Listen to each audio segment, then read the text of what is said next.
नमस्कार। प्रस्तुत है सूरदास का वो पद जिसमें कृष्ण और यशोदा माता की बातचीत हो रही है। माँ उन्हें डांटती हैं कि तुमने मक्खन क्यों चुराए, तो कृष्ण उसका क्या जवाब देते हैं। बाल सुलभ चेष्टा का अत्यंत ही मार्मिक चित्रण सूरदास जी ने इस पद में प्रस्तुत किया है।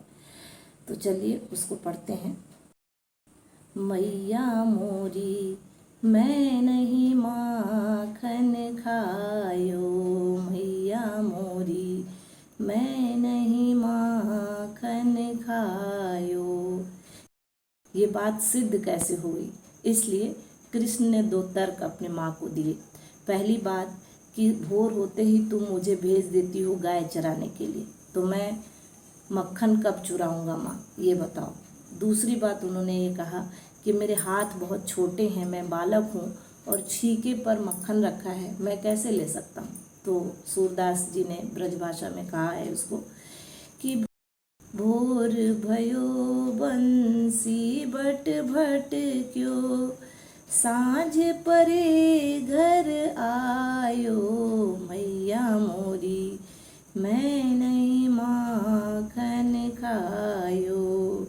मैं बालक बहियन को छोटो, मैं बालक बहियन को छोटो, छीको के ही विधि पायो, मैया मोरी मैं नहीं माखन खायो।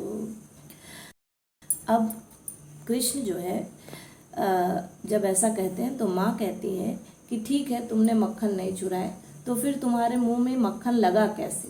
इस बात का जवाब कृष्ण देते हैं और कहते हैं कि ग्वाल बाल सब बैर पड़े हैं, ग्वाल बाल सब बैर पड़े हैं, बरबस मुख लपटायो, मैया मोरी मैं नहीं माखन खायो। इसके बाद अपनी माँ की तारीफ करते हुए कहते हैं कि माँ तो बहुत भोली है और इन लोगों के बातों पर विश्वास कर लेती है।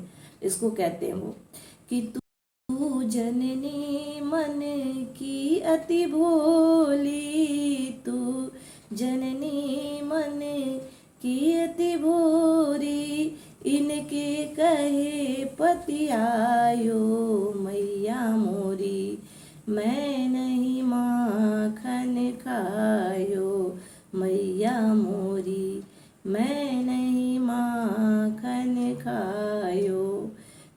कृष्ण को लगा कि माँ पता नहीं ऐसे कहने पर मानेंगी कि नहीं, तो उन्होंने कह दिया कि लग रहा है कि अब आप मुझे पराया समझने लगे हैं। मेरा जन्म दूसरी माँ से हुआ है, इसीलिए आप मेरे बात पर विश्वास नहीं करती हैं, लोगों के बात पर विश्वास करती हैं। इस बात को कृष्ण ने कहा कि जिय तेरे कछु भेद उपजी है, जिय तेरे कछु भेद उपजी है, जानि परायो जायो, मैया मोरी मैं नहीं माखन खायो, मैया मोरी मैं नहीं माखन खायो।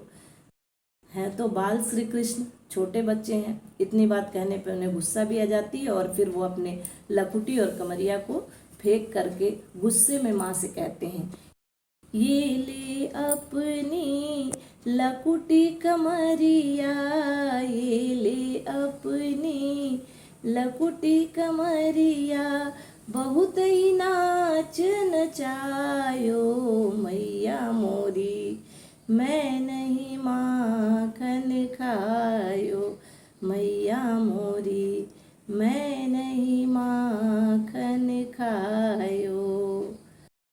फिर माता का हृदय पिघल जाता है और वो अपने बच्चे को गले से लगा लेती हैं। इसको सूरदास जी कहते हैं कि सूरदास तब बिहसी यशोदा, सूरदास तब बिहसी जसोदा, लौर कंठ लगायो, मैया मोरी मैं नहीं नहीं माखन खायो, मैया मोरी मैं नहीं माखन खायो।